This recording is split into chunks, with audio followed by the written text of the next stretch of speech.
जो नामदान के लिए आए हुए हैं वो लोग आज बहुत जल्दी हो रहे हैं।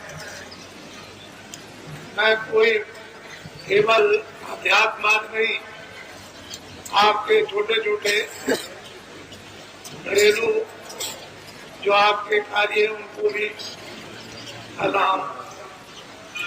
इन सब चीजों पर आप सबका ध्यान और विचार होना चाहिए।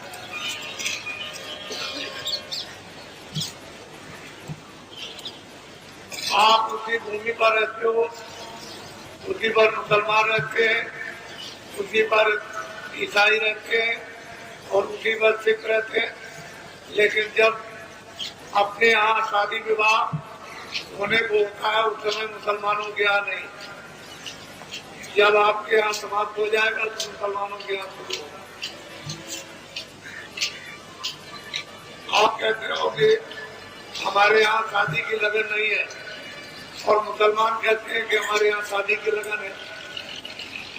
जमीन एक है, वायुमंडल एक है, गांव और शहर एक है। आप एक ही जगह रहते हो, एक कहता है कि नहीं और दूसरा कहता है कि है। तो कोई ऐसी बात तो जरूर है जो दोनों लोग भूल भुलैया में हो गए। ये सब सामाजिक काम आपके बहुत सुलभता से आसानी से हो। ये आप जानते हो कि मुंडन में कितना खर्चा होता है, चेको भविष्य में कितना खर्चा होता है, ब्याह शादी में कितना खर्चा होता है। ये सब आप अनुभव कर रहे हो और ये यहाँ सुगमता आपका छुटकारा।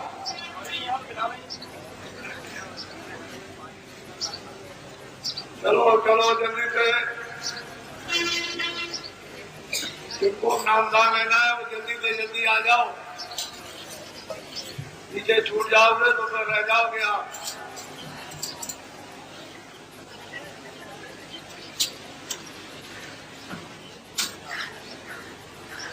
बात है कि वो चीज रात भर लगे, वो चीज आपकी आधे घंटे में हो जाए, लेकिन पद्धति के अनुसार सब कार्य। और हमारे यहाँ तो ये कहा गया कि महात्माओं के यहाँ बधाई मतलब शुभ मुहूर्त माना जाता है। उसके और पूजा के लिए हमेशा शुभ मुहूर्त है और कोई दिन बाकी नहीं, हमेशा शुभ मुहूर्त लगा हुआ है पूजा के लिए। भगवान के भजन के लिए एक मिनट भी खाली नहीं। तो जहाँ पर शुद्धि है और शुभ मुहूर्त है वहाँ उसके लिए क्या सोचना, कुछ नहीं। बखेड़े खड़े मत करो, अपने आप मत गए हो, अपने आप उलझ जाओगे। दोनों काम आप कर सकते हो, उलझ भी सकते हो, सुलझ भी सकते हो। चलो चलो जल्दी से बच्चों, देर मत करो, जल्दी से आ जाओ।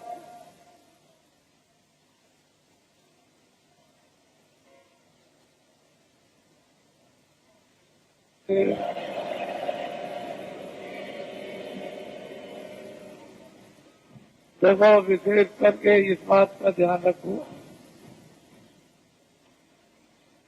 कि जो आप अपनी अपनी तकलीफें,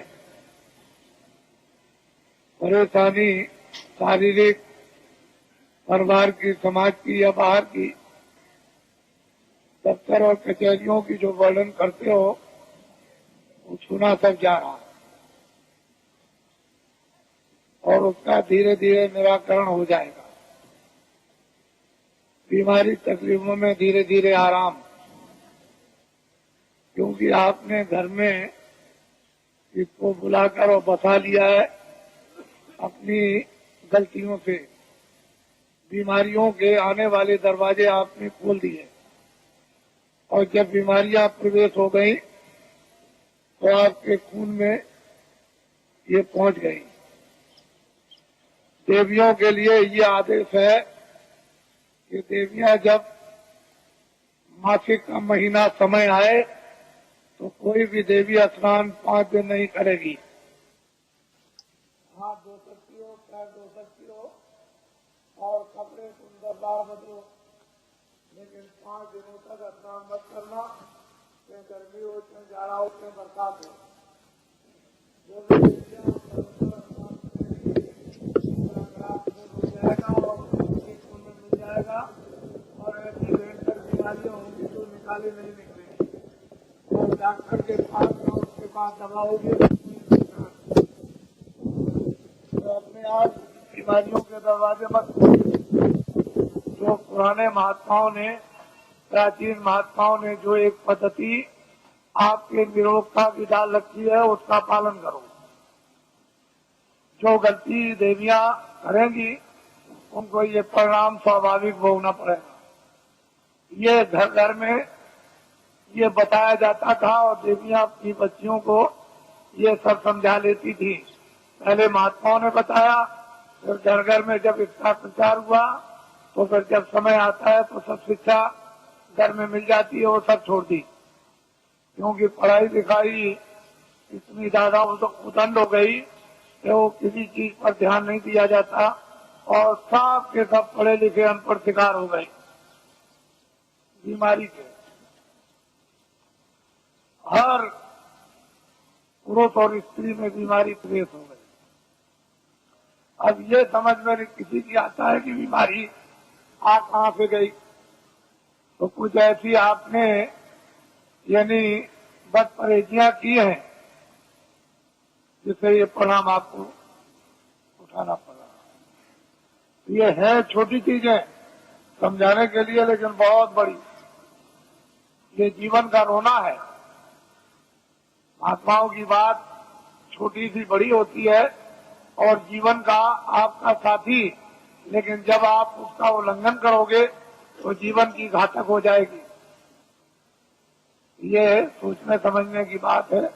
और जहाँ से बच्चे का जन्म होता है वहीं से खराबी पैदा हो जाए तो आगे क्या होगा। इसलिए अस्पताल, जब ये शिक्षाएं हम लोग अनुकूल पालन करते थे तो न इतने अस्पताल थे, न इतनी दवाएं थी, न इतने डॉक्टर थे। सब लोग स्वस्थ रहते। तो जल्दी से बच्चों चलो, देर मत करो। देर करने की जरूरत नहीं है। और पुरुष के लिए कुछ परहेज बताए गए थे, लेकिन वो उन्होंने खत्म कर दिए। देवियों ने और पुरुषों ने अपने अपने जो परहेज है उनको खत्म कर दिया, बीमारियां आ गई। मैं तो ये समझता रहता हूं कि महात्माओं ने यदि ये शिक्षा समय पर अनुकूल शिक्षा न दी तो इतनी भयंकर बीमारियां आ जाएंगी कि अस्पतालों में न तो कोई दवा मिलेगी और न कोई बनाने वाला मिलेगा। इसकी रोकथाम डॉक्टरों के द्वारा नहीं, महात्माओं के द्वारा होना चाहिए। क्योंकि अगर रोकथाम इसकी हो जाएगी और जानकारी दे दी जाएगी तो लोग समझ जाएंगे, आने वाली पीढ़ी समझ जाएगी। चलो चलो बच्चों, चलो जल्दी से।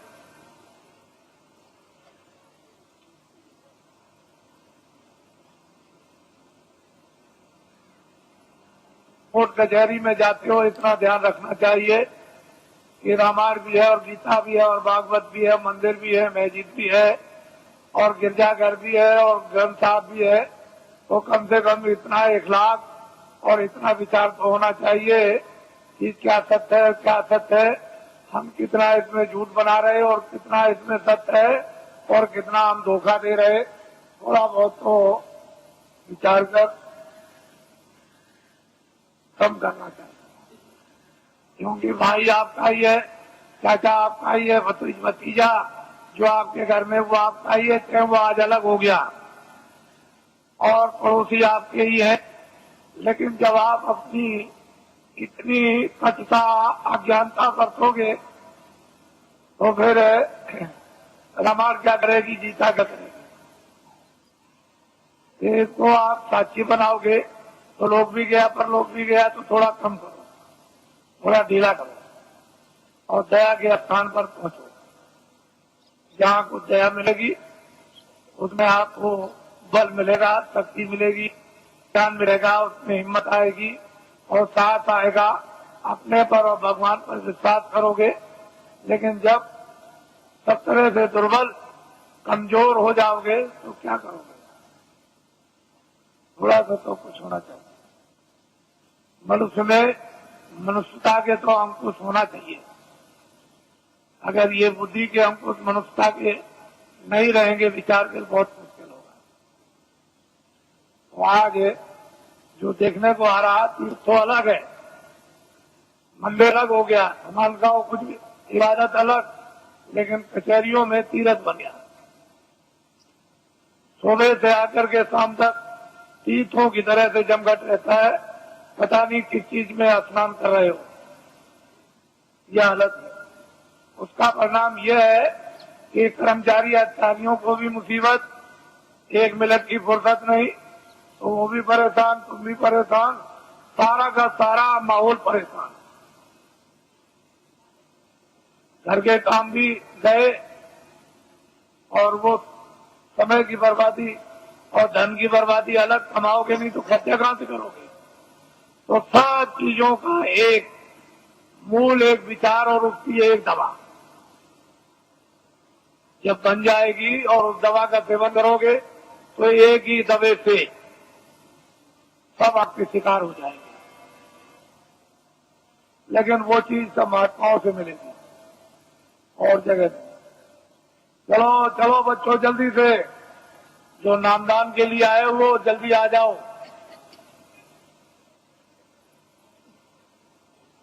चलो चलो, देर मत करो।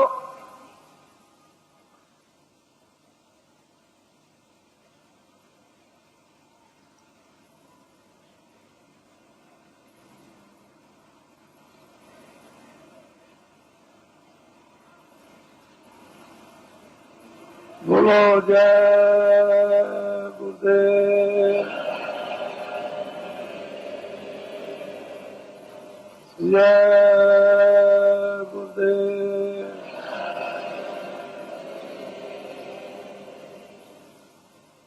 जय गुरुदेव।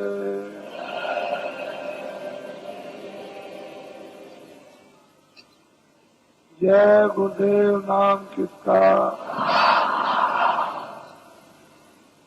जय गुरुदेव नाम किसका, जय गुरुदेव नाम किसका, जय गुरुदेव नाम किसका, जय गुरुदेव नाम किसका।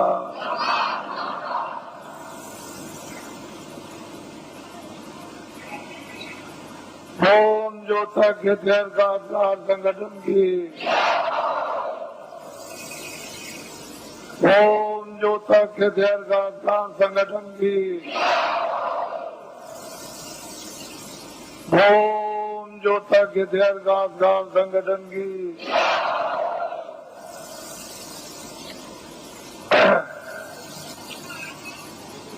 ये दिन और समय जो आपको मिले हैं वो आपके लिए एक सौभाग्य और अति पावन घड़ी है। जीवन में इस तरह का समय मिला नहीं सकता। जो समय मिल गया उसका हम सब लोग लाभ ही प्राप्त करें। एक ऐसा छोटा मोटा एक सेवा का स्थान आप सबको प्राप्त हुआ जहाँ सब तरह की सेवाएं होती है। सामाजिक कोई व्यवस्था तोड़ना फोड़ना नहीं, न पुरानी बिगाड़ना, नई बनाना। जो जो व्यवस्थाएं प्राचीन काल से ऋषि मुनि महात्माओं ने आपको निर्धारित करके उस पर स्थापित कर दिया, उसी के अनुकूल जो थोड़ी बहुत गंदगी और उसमें व्यवहारिक अज्ञानता आ गई, उसी का शुद्धिकरण करा दीजिए। बस अपनी अपनी जगह पर आ जाओगे। कुछ नया बनेगा नहीं, कुछ पुराना बिगड़ेगा नहीं, और इसमें किसी को कोई परेशानी उठानी नहीं पड़ेगी। नए बनाने में परेशानी, पुराने बिगाड़ने में परेशानी। तो ये मुसीबत कौन मोले? ना आपके पास समय, ना आपके पास शक्ति, न मेरे पास समय, तो मैं ऐसा काम क्यों करूं? वो काम कर दिया जाए जिसमें छुट्टी हो जाए और सब लोग उसी डरे डांटे पर आ जाए। और जो व्यवहारिक जैसे जन्म होता है, परवरिश होती है और अंत में उसकी प्रलय हो जाती है, उसी तरह का। अब जन्म तो आपका हो गया और परवरिश हो गई, तो अब आपको क्या करना है ये जानकारी आपको होना चाहिए। क्या क्या दायित्व तो आपको अपने गृहस्थ आश्रम में प्रवेश होने के बाद पूरे करने हैं, ये जानकारी हो जाए। और इसी आश्रम में जब आप प्रवेश हो जाओगे तो उसी समय काल के अंतर्गत आपको क्या क्या करना अपने आत्मा के लिए, जिससे शरीर का और अपनी जीवात्मा का दोनों काम हो जाए। ये भी, इसका भी पूरा पालन पोषण और निरोगता और इसी में रहकर के जीवात्मा का जागरण और ज्ञान, साथ ही साथ मौत मरने के पहले मुक्ति और मोक्ष। यदि आपने ये काम गृहस्थ आश्रम में इसी समय के अंतर्गत आपने इसके लिए भी थोड़ा समय बचा दिया, खत्म होने की क्रिया तो सबने की है और सब लोग लोभ लालच में फंस करके और देर को उसको स्वाहा करना चाहते थे। लेकिन प्रभु को इसलिए बचाना अनिवार्य है। युग युग समय समय पर पड़ता है कि कर्म क्षेत्र भूमि है, यहाँ अधिकार कर्म करने का मिला, फिर इन्हीं कर्मों से प्रारब्ध बनेगी, आगे का भोग मिलेगा। भोग जब मिल जाएगा तो उसको भोग लो और उसी भोग के साथ साथ कोई और नया कर्म कर लो तो आगे का मिल जाएगा। और उसी के साथ साथ अगर आपने अपने आप को जगा लिया तो भोग भी भोग लोगे और इससे इसलिए छुटकारा पा जाओगे कि आगे कोई ऐसा कर्म आपके पास नहीं होगा जो दोबारा प्रारंभ हो जाए तो आप निवृत्त हो जाओगे, तैयार हो जाएगा। तो ये औषधि जड़ी महात्माओं के पास जब दे देते हैं तो पुण्य को नहीं जमा होने देते और पाप को। इनमें से दोनों आगे जब जमा नहीं होंगे तो आगे जी प्रारब्ध नहीं बनेगी। जब प्रारब्ध नहीं बनेगी मनुष्य की 84 की नरकों की, तो फिर आगे तो छुटकारा जीव के लिए है ही, छूट जाएगा। पापी पुण्य की तो बेड़ी है, एक लोहे की बेड़ी और एक सोने की बेड़ी, लेकिन दोनों अगर बांध दिए जाए तो कोई काम नहीं। एक लोहे की बेड़ी और एक सोने की बेड़ी, लेकिन दोनों अगर बांध दिए जाए तो कोई काम नहीं कर सकता। दोनों बेड़ियों से छुटकारा हो जाए तो आत्मा, ये जीवात्मा न जल में न मरे। क्यों ये पीड़ा उठाए? तो इसकी जड़ी महात्माओं के पास है। और आप मनुष्य रूपी मंदिर में दोनों आंखों के पीछे आकर के जीवात्मा को उस समय पर बैठा दिया गया जब यहाँ वेदों में कोई भी विधान नहीं था। उस समय पर न कोई तपस्या करने के लिए भेजा गया था, सब तपस्वी थे, ज्ञान स्वरूप थे, बोध स्वरूप थे, सब कृतज्ञ थे, आदि से अंत तक सब जानते थे, सब त्रिकालदर्शी थे और सब भविष्य वक्ता। कोई मतलब ये ऐसे कार्य नहीं उसके लिए बंधे हुए थे कि जिससे उसके पास कोई गंदगी जमा हो या उसके पास कोई शुद्धि जमा हो। लेकिन बाद में जब ये विधान बन गया और विधान का वेदों के द्वारा डंडोरा पीट दिया गया और उससे अधिकार आपको देकर के ये भान करा दिया गया, ये अच्छा ये बुरा, ये पाप ये पुण्य है, और फिर जब आपने इसको किया तो फिर ये बंधन आपके लिए लगने लगा। जब जमा हो गया तो फिर इसका बंधन होगा, उसकी प्रारब्ध बनेगी और फिर उसके लिए आपको सजाएं अच्छी और बुरी भोगनी पड़ेगी। अच्छे को अच्छा, बुरे को बुरा। पहले जीवात्मा दोनों आंखों के पीछे बैठी थी और उसका हृदय जगमग जगमग जगमग जगमग ज्योति से पूर्ण था। कहीं भी किसी भी कोने में अंधकार का नाम और निशान नहीं था।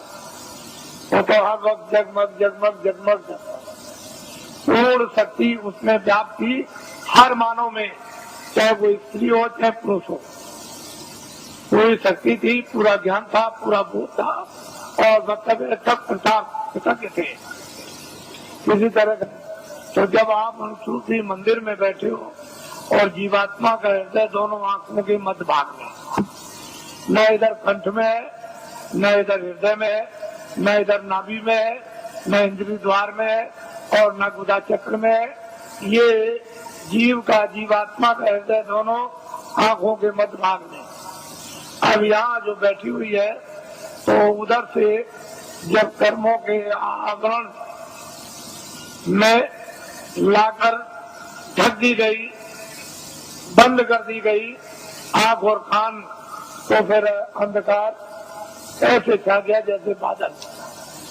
जब छा जाते हैं तो सूरज, चांद और सितारों का प्रकाश लुप्त हो जाता।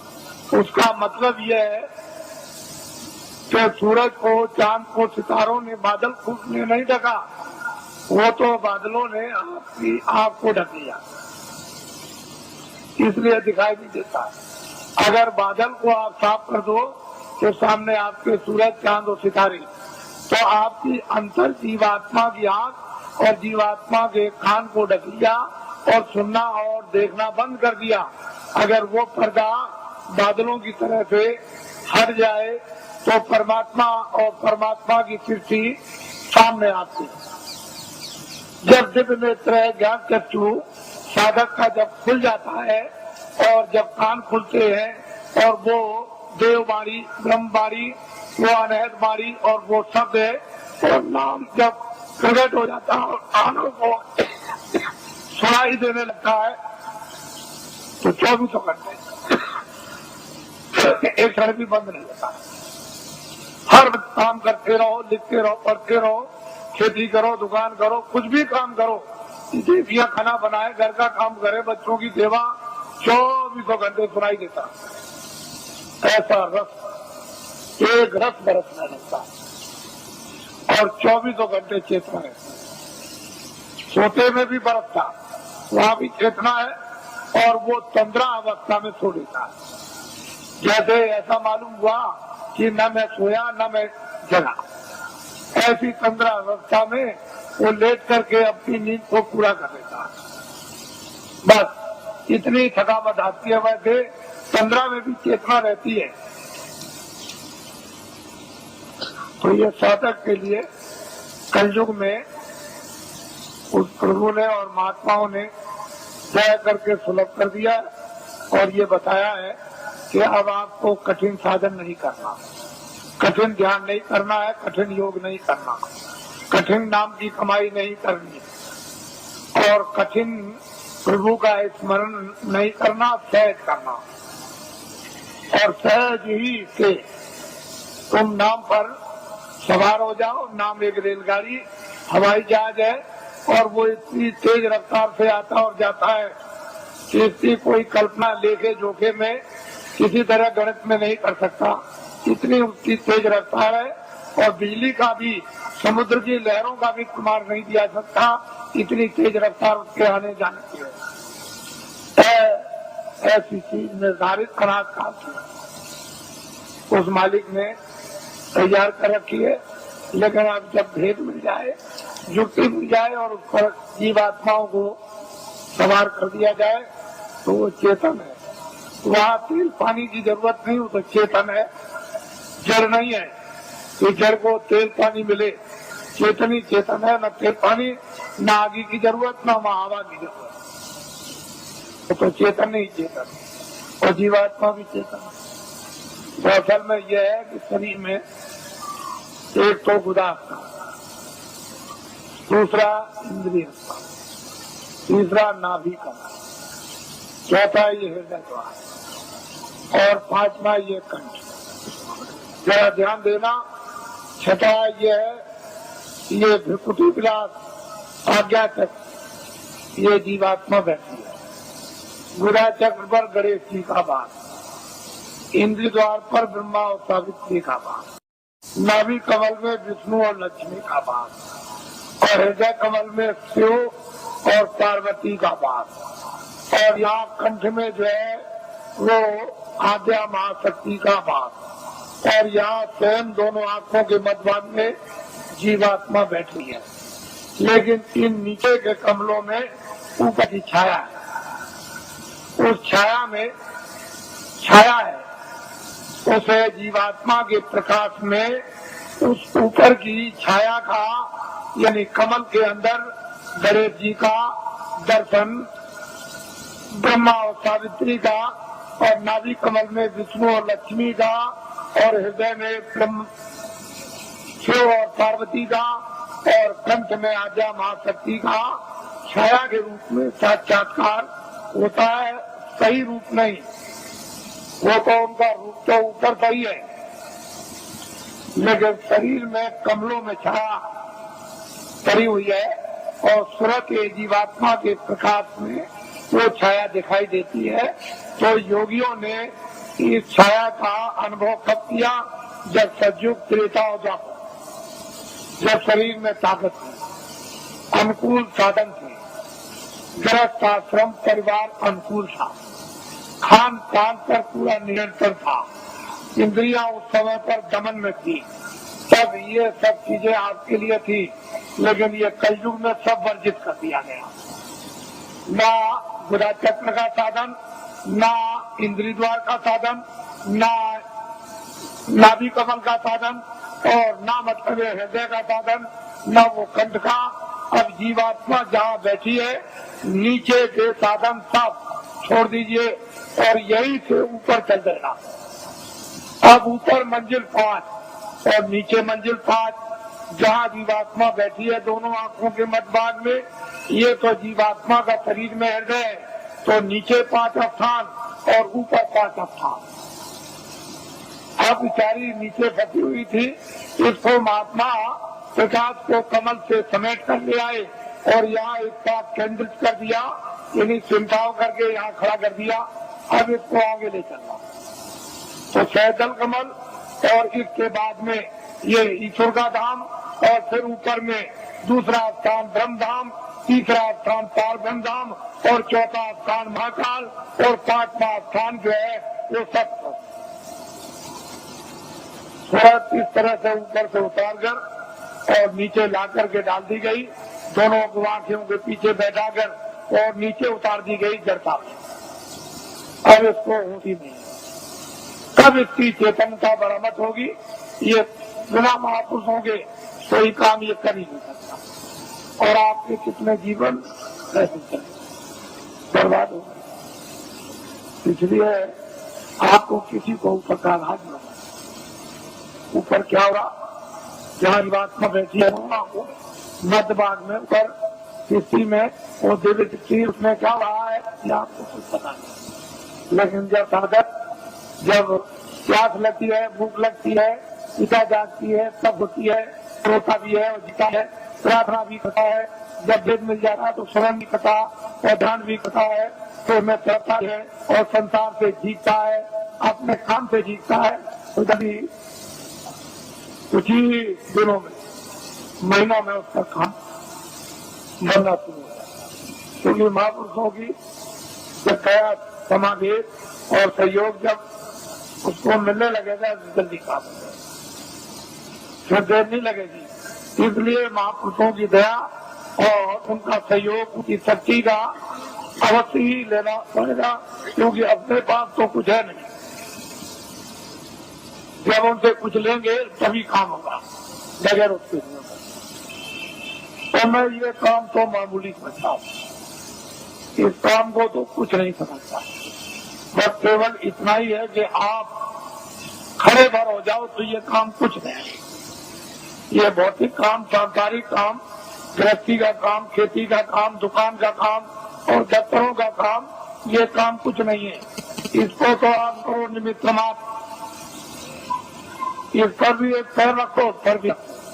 ये गृहस्थाश्रम है शरीर रक्षा का, तो एक नाव पर पैर रखो, एक गृहस्थाश्रम की।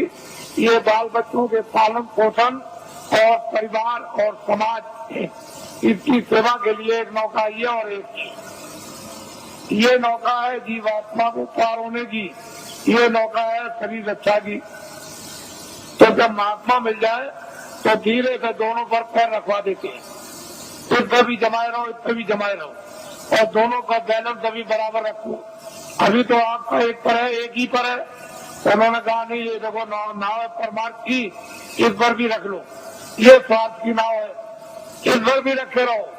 इस पर तो धीरे धीरे अपने उपदेश के द्वारा और दया के द्वारा और शक्ति के द्वारा धीरे धीरे वो जो स्वार्थ की नाव है सांसारिक, उसका जरा सा पैर का हल्कापन और परमार्थ पर जरा वजन ला दिया।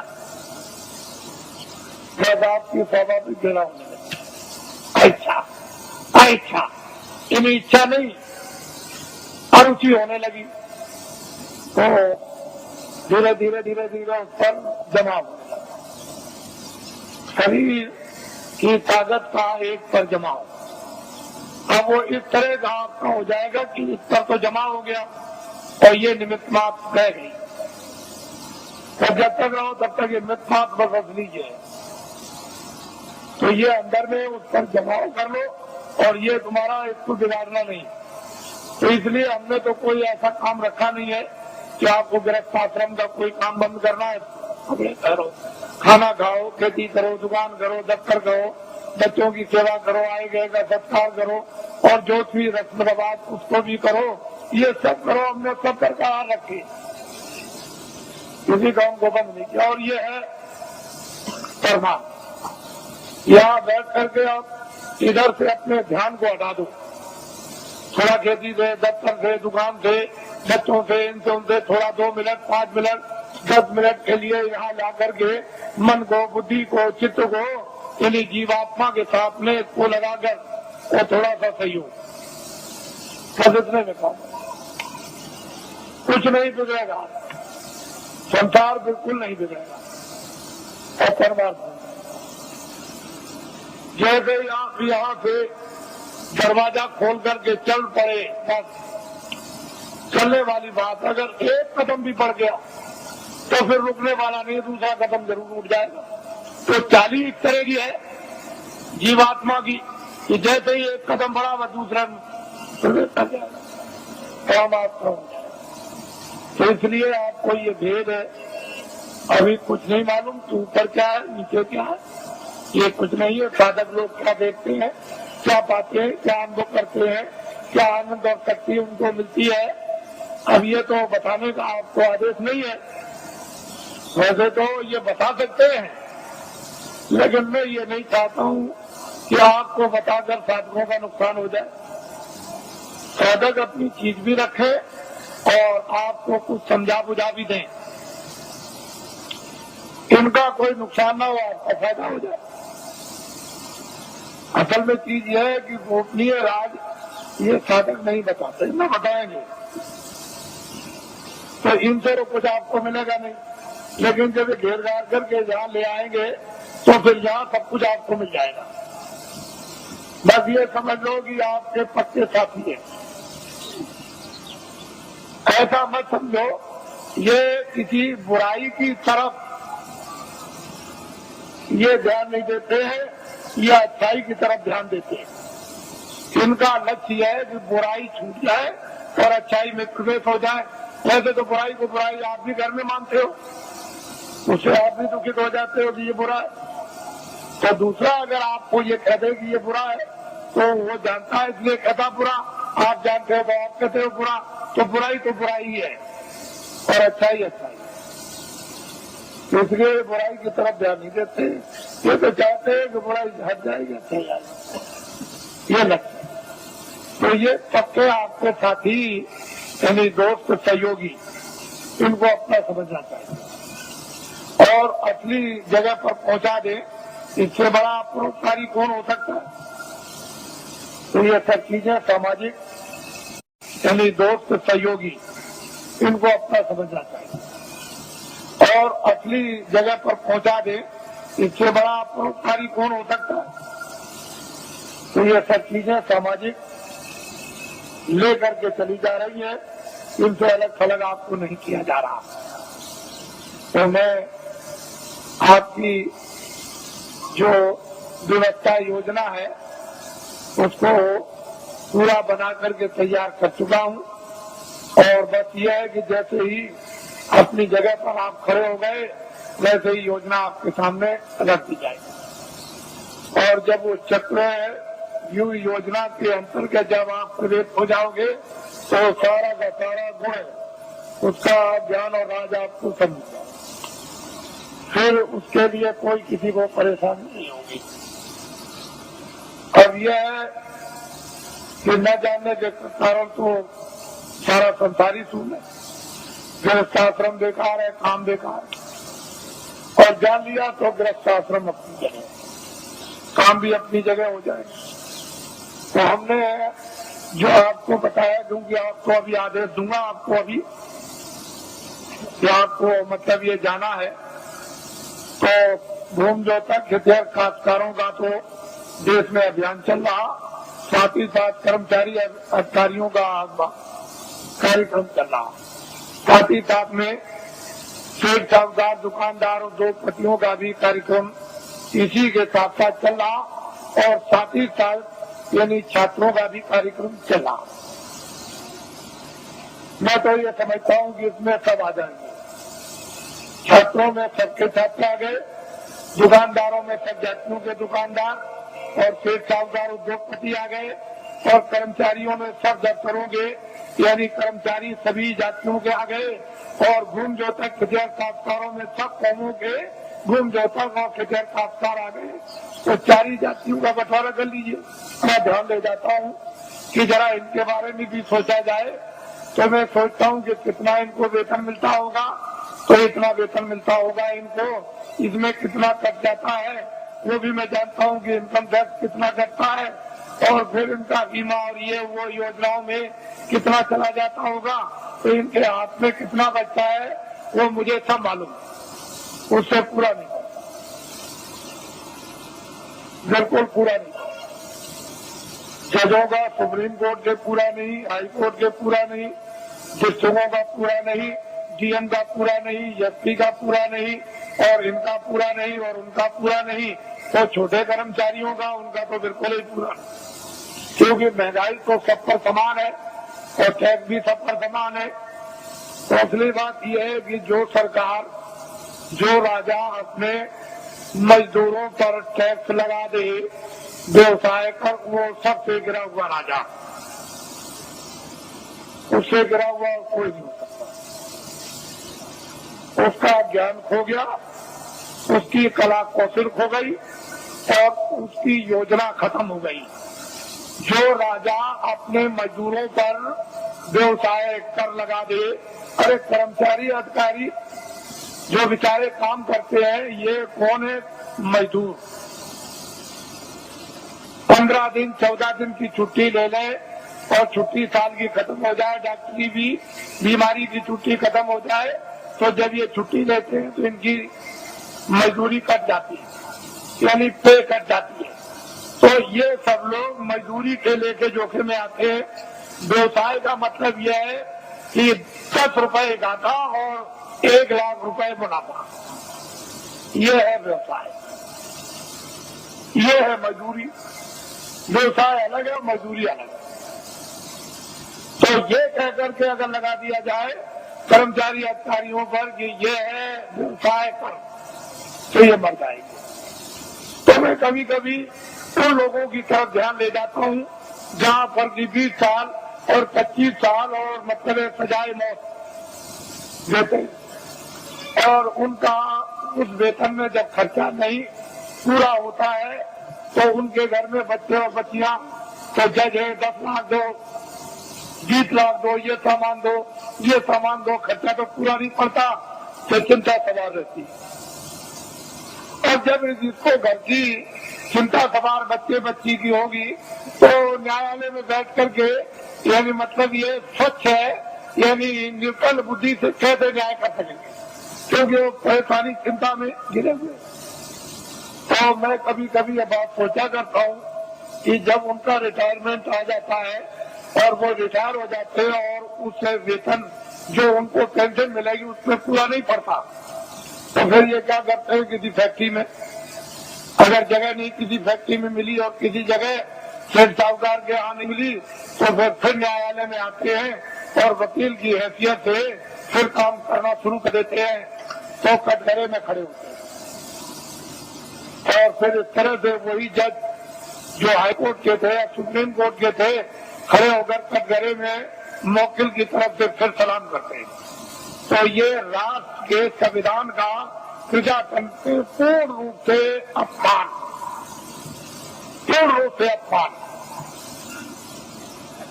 इस पर आज तक कभी किसी ने विचार नहीं किया। ये भारतीय प्रजातंत्र का पूर्ण रूप से अपमान।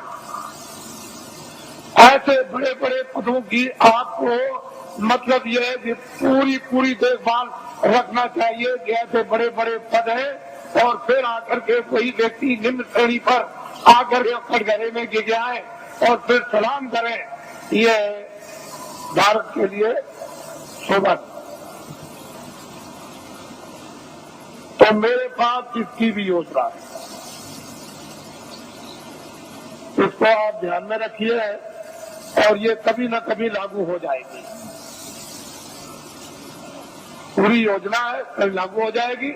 मैं इतना ही विश्वास आपको दिलाना चाहता हूं कि कर्मचारी अधिकारियों का काम हो जाएगा, मासिक वेतन इनका पूरा सुविधा इनको मिलेगी, टैक्स महंगाई कम हो जाएंगे और पूरी सुविधा मासिक वेतन बचेगा।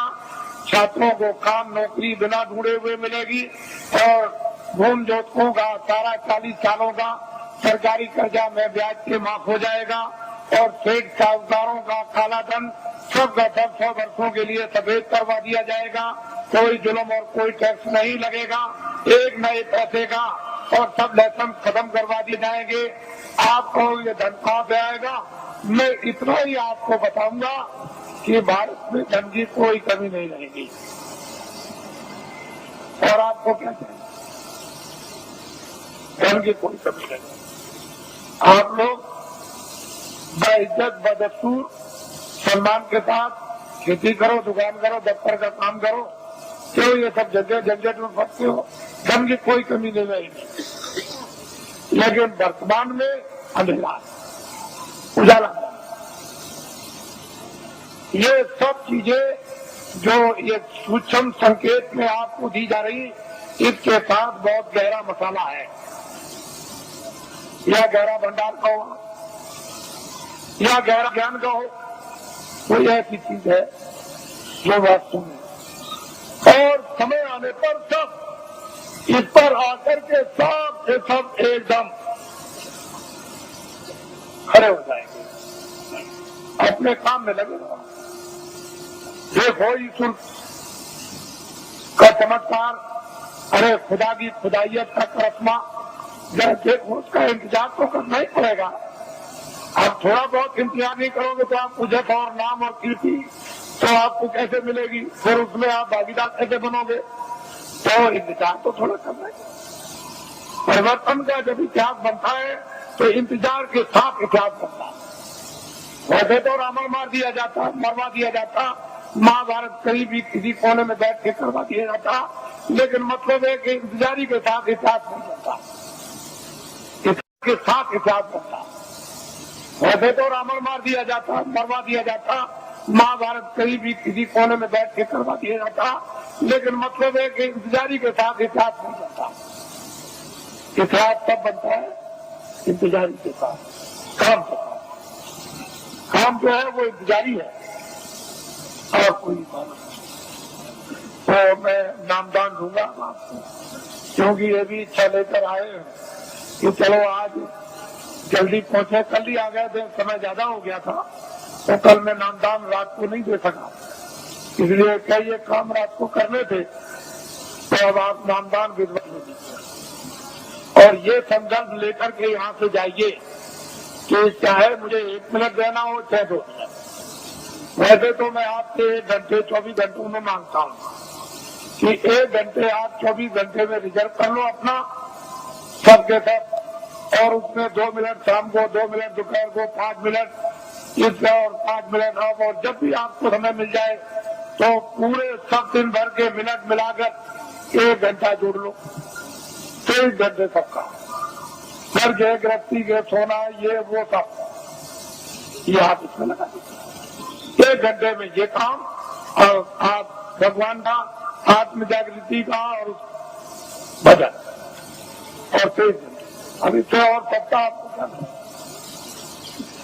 और फिर ये भी आपको बताया कि लेट से बैठ के खड़े हो गए कुर्सी पर, चारपाई पर, स्नान करो मत करो, जहाँ जब समय मौका मिल जाए 2 मिनट उसकी मजबूरी मिल जाएगी, मेहनत की 4 मिनट 10-15 मिनट, तो आप नहीं कर सकोगे तो जम के खाओगे जूतियां।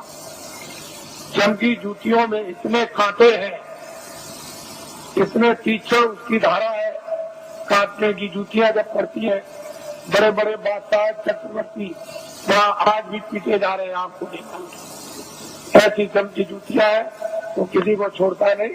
तो आप लीजिए नामदान, इनको कहते हैं अरे गुरु मंत्र दे दीजिए, दीक्षा दे दीजिए और मतलब ये दे दीजिए, सब कुछ नहीं। कलयुग में नामदान, जीवात्मा दोनों आंखों के बीचों बीच में बैठी हुई उसका दान, वो क्या है? नाम दान, जीवात्मा का नाम दान, ये सर्वोपरि दान है, इससे बढ़ के कोई दान। तो नामदान लीजिए, और नामदान के साथ साथ में ये संकल्प बोलना है अपने मनी मन में, चिल्लाना नहीं, तो हम अपनी बुराई दे देंगे। जो हमारे पाप है मन से, आंखों से, कान से जो अंदर जमा है, वो हम सब अर्पण करते हैं। ये तो दीजिए दान, और अच्छी चीज दीजिए आप। 10 मिनट सिमरन में, 10 मिनट ध्यान में, और आधा घंटा भजन। 50 मिनट में 10 मिनट और रह गए अभी। आपको ये जानना चाहिए कि आप 1 घंटा दे, तो ये काम सुलभ सीधा अभी हो जाए। अब कहीं भी कोई बंधन नहीं है किसी तरह का भी, लेकिन बंधन किस बात का है कि 24 घंटे में आपको समय देना, ये तो बंधन है, बाकी बंधन नहीं है। ये जरूर बंधन है कि नशीली वस्तु है आप सेवन मत करना, और जितना भी घी, दूध, फल और फ्रूट और अनाज है उसको दिन में 100 बार खाओ, लेकिन गंदी वस्तु खाना, ये ध्यान रखना। बाकी तुम दिन में 100 बार खाओ, हम मना करें तब आप खाओ। भजन करना है आपको जरूर, वो तो 24 घंटे में, उससे तो आपको छोड़ना नहीं है, बाकी 23 घंटे करके काम करो, इसलिए समय आपको देना। और जो भी आपको सुलभ समय मिले, सुबह दोपहर शाम को या आगे पीछे जब भी, उसको दीजिए आप, तो जल्दी काम हो जाए। तो यह है ये शक्ति का प्रभाव, यानी उतार ऊपर से युगे युगे समय समय पर होता आया। आज की नई बात नहीं है, ये जब जरूरत पड़ी तब हुआ। तो ये चीज आपको नामदान, अब चार्ट वालों को ये जिम्मेदारी दी गई है, जो पहले के नामदानी के इनको लिखा देंगे और इनको भजन बताएंगे, ध्यान बताएंगे, सुमरन बताएंगे। जब कभी आगे पीछे नाम को भूल जाए, रूप को भूल जाए, तो आपका कर्तव्य दायित्व है कि इनको बताएं, और आपका ये कर्तव्य है इनसे पूछ लें। लेकिन ऐसे व्यक्ति से मत पूछिएगा जो जानता ही नहीं, जिसको नामदान पता ही नहीं, उससे पूछने से वो क्या बताएगा। और फिर अपनी गोपनीय जो अंदर की चीज है, जो आंख से देखो, कान से सुनो, तो चार्ट वाले को भी मत बताना। ये जो नाम याद कराएगा, वजन आपको बैठा के बताएगा, या ध्यान बताएगा, सुमरन सिखाएगा, उसको भी देखा सुना मत बताना, उससे भी छुपा लेना। जितना छुपा लोगे उतने अंदर प्रकट, उतने उतरेगा, उतना ही खजाना खुलेगा, उतना ही प्राप्त होगा। अरे तुम क्या है, बड़े बड़े बादशाह जब एक बच्चे को प्राप्त करते हैं तो राज और पूरी सल्तनत पर चक्रवर्ती राज पर लात मार देते हैं। ये कुछ नहीं है, वो कहते हैं कुछ नहीं, राजा जनक लात मार दिया, वो कुछ नहीं समझते। बड़े बड़े इतिहास लिखे हुए, ये तो कुछ और चीज है, ये कुछ नहीं है। वो चीज गृहस्थ आश्रम में यदि आपको प्राप्त हो तो इससे अच्छा और सुहाना समय कौन सा है। यही आपका स्थान है। आप साधना कार्यक्रम में भी आप बरसात में होगा गुरु पूर्णिमा जुलाई के बाद, तो आप उस समय जो आप पास के हो और जो इच्छुक जिज्ञासु होते हैं वो आते हैं। 1 हफ्ते का कार्यक्रम चलता है। उसमें खामियां, उसमें गलतियां, उसमें करना न करना, उसमें बढ़ना न बढ़ना जानकारी उसमें प्राप्त हो जाती है, ताकि उनको और प्रोत्साहन और उन पर दया मिलती है और आगे बढ़ती है। इस तरह से कार्यक्रम चलता रहता। और मैं अभी जैसे ही 31 मार्च समाप्त होगा तो मैं अभी घोषणा करता हूँ दौरे की। अब आप लोग अपना एक कार्यक्रम मनाएंगे। ये लोग कुछ मनाते चले आए, क्योंकि मैं 21 महीने मैंने तो कभी कहा नहीं था। 21 महीने मुझे सरकार ने यानी क्रोध में मैंने तो कोई अपराध किया नहीं था। मैंने तो कोई आंदोलन, हड़ताल, तोड़ फोड़, कोई अमानवीय काम हिंदू मुसलमान सिख ईसाइयों का, ये कोई जात पात का, ब्राह्मण क्षत्रिय वैश्य हरिजन ये वो छोटे जो भी और कोई मैंने तो कभी किया नहीं। मेरे यहाँ तो कोई झगड़ा है नहीं, लेकिन भविष्यवाणी जरूर करता था। उससे सरकार मुझसे नाराज और उसने इस नाराजगी में नेता लीडरों को तो पकड़ाई, मुझे भी पकड़ लिया और पकड़ के जेल में बंद कर दिया। फिर मेरे ऊपर इतने बखेड़े लगा दिए, इतने झंझट लगाए उन्होंने, सामान लेने के, ये लेने के, जमीन लेने के, जानवर लेने के, इतने बखेड़े झंझट खड़े कर दिए कि अगर मेरी जगह पर बादशाह भी हो तो खत्म हो जाए। ऐसे झंझट झंझट छोटे मुकदमे नहीं है, मामूली मुकदमे नहीं लगाए, इतने झंझट मुकदमों के लगा दिया। और मैं एक सामाजिक आदमी, जनहितों का काम करने वाला, मेरे ऊपर जबकि मैं रात दिन चिल्लाता हूँ मेरा कुछ नहीं है, ये सब जनता जनार्दन का सब कुछ है। जब मैं खुले मैदान में ये कहता हूँ तो मेरी भावना ही वही है, तो लिखा पढ़ी क्या हो सकती। लिखने पढ़ने वाले तो रोज बेईमानी करते, रोज लिखा पढ़ी का दस्तावेज बदल देते और झूठ झूठ बोल जाते हैं। तो मेरी जबान दस्तावेजी है, तो मैं जनहितों का काम करता हूँ। तो मेरे ऊपर सरकार ने इतने बखेड़े, और कल मैंने ये बात कही है कि ये सब बखेड़े न्यायालयों में अब भी मौजूद है, लेकिन सरकार ने लखनऊ से नया ये बात कही है कि ये सब बखेड़े न्यायालयों में अब भी मौजूद है, लेकिन सरकार ने लखनऊ से नया फेक गजट निकाल दिया। जो दस्तावेज मैंने जमीनें खरीदी नाम की उनका, और इतना आंखों से देखते हो कि बना हुआ फेक गजट निकाल दिया कि जमीन एक्वायर की जाएगी। बताइए, तो पूरा मथुरा को गजट कर दीजिए कि सब ये कारखाना मथुरा सबको भगा दिया जाएगा और यहाँ कारखाना बनाया जाएगा। सब मकान तोड़ दिए जाएंगे, मंदिर और मस्जिद सब तोड़ दी जाएगी और यहाँ कारखाना बनाएगा। गजट निकाल दीजिए, क्योंकि आपको तो गजट निकालने का पूरा राइट और अधिकार है, तो निकालिए। तो असली चीज ये है, इसको समझने की चीज है, इसको समझिए। तो मुझे जेल में बंद कर दिया और जेल में बंद करके मुझे इस योग छोड़ दिया था कि ये कभी भी नाम नहीं लेंगे।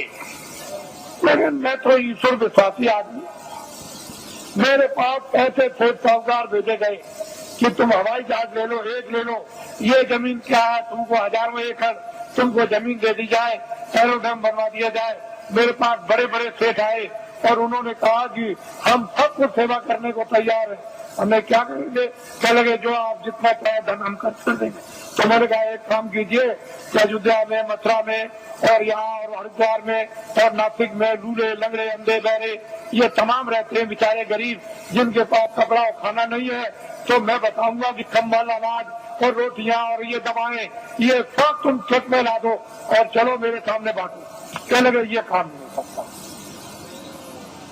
ये काम नहीं हो सकता। तो हमने कि भाई ये काम नहीं हो सकता तो ये भी नहीं हो सकता। क्यों कि राजद्वारे 7 जन, राजाओं के दरबार में 3 लोग जाया करते हैं, राजद्वारे 7 दिन 3 वक्त को जाए।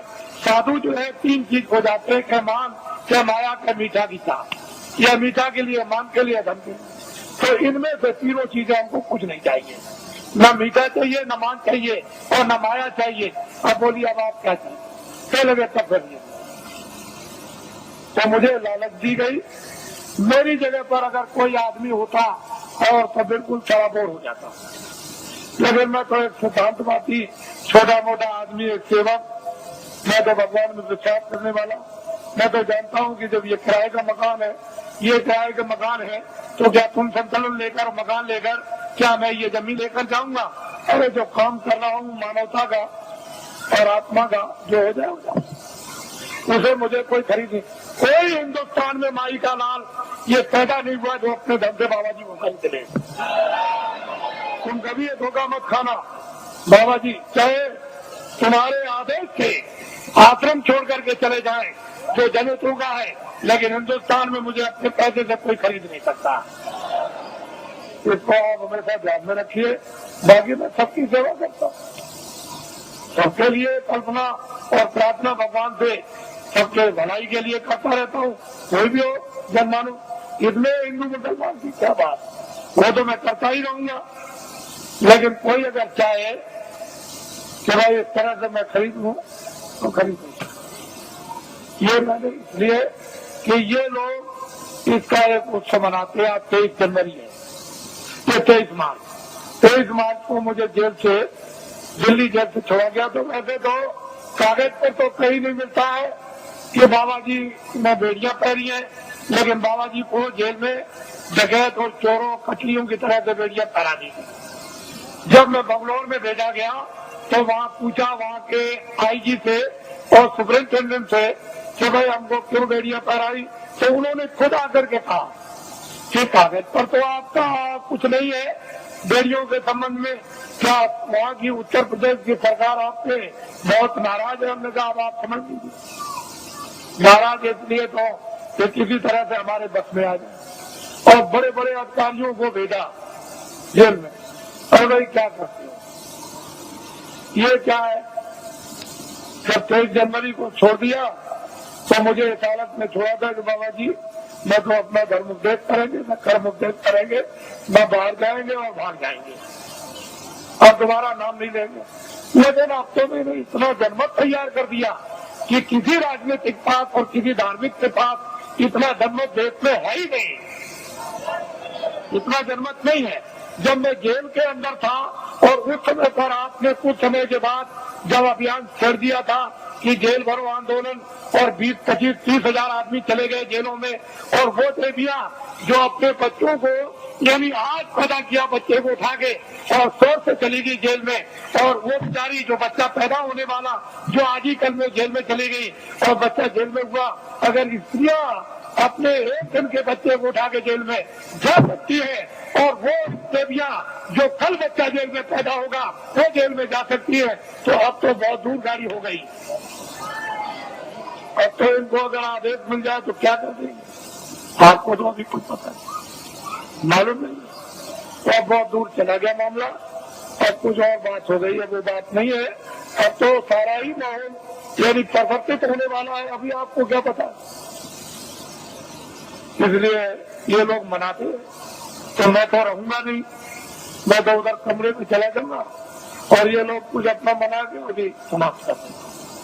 क्योंकि अब ये यहाँ आए हुए हैं और इसी होली के अवसर पर ये जगह जगह मना रहे, लेकिन ये पड़ गया और आप लोग यहाँ मुझसे कोई भूल चूक हुई हो तो आप लोग हमेशा क्षमा करते रहेंगे। और इसके बाद आपसे जाने की आप तैयारी करें, जल्दी निकले और पहुंचे अपने घरों में, और दूसरे साथी द्वारा आदेश की प्रतीक्षा करें और वो फौरन अभी आदेश आपको मिलने वाला है। अब लोग बहुत से ऐसे रह गए कि महाराज मैं अपनी कुछ बात कह नहीं सका, इतनी दूर से आया था तो मैं उधर अंदर में पहुंचूंगा तो जो भी आपकी बात होगी वो सुनूंगा, और जो प्रसाद होगा जो जरूरत पर आपकी काम आता है वो भी आपका स्पर्श कर दूंगा। तो आपकी तकलीफ में, परेशानी में, उसमें जो एक आधार होता है मददगार का, अगर वैसे ही कह दूं तब तो आपकी समझ में आएगा नहीं, लेकिन एक आधार रहेगा कि इलायची दाना है, चीनी है, बताता है ये चीज है, तो आप उसको रखे रहोगे, जरूरत पर काम लोगे, तो उससे जब लाभ हो जाएगा तो आपको सेठ हो जाएगा, विश्वास होगा कि नहीं मालिक की दया मुझ पर भी हो रही है, तो मैं उधर बैठ के छू दूंगा। आप तो मुझसे कोई आदमी खाली जाने वाला है ही नहीं, ऐसा नहीं, जितने भी लोग हैं मिल ही के जाते हैं, इस परसी करा के जाते हैं, उनको ये मालूम है, तो वो कर दूंगा, वहां मिल लूंगा। और अब तो मुझे आप थोड़ा यहीं नीचे रहूंगा, आप बैठे रहेंगे, कोई खड़ा नहीं होगा, मैं यही अंदर ही बैठूंगा यहीं ऊपर सीढ़ियों पर, तो आप सब बैठे रहेंगे और ये भी कार्यक्रम कुछ ही मिनट में पूरा कर लीजिएगा, क्योंकि इन लोगों ने प्रार्थना की है कि आप जाइएगा नहीं, आप यहाँ अंदर बैठ जाइए, मैं अपना काम कर लूं, तो वो अपना काम अभी हो जाता है। बाकी आप लोग ये नामदान हुआ है, अमूलक चीज है, इसको याद करा देना और आज ही से ये शुरू कर दो। एक घड़ी आधी में पुनः तुलसी संगत आती हरे कोट अपराध, ये वस्तु ऐसी है आदि की, इसमें जरा भी ढील करनी नहीं करनी, न क्षणों की ढील करनी, ना एक मिनट उसको करना है। जय गुरुदेव, जय गुरुदेव, जय गुरुदेव।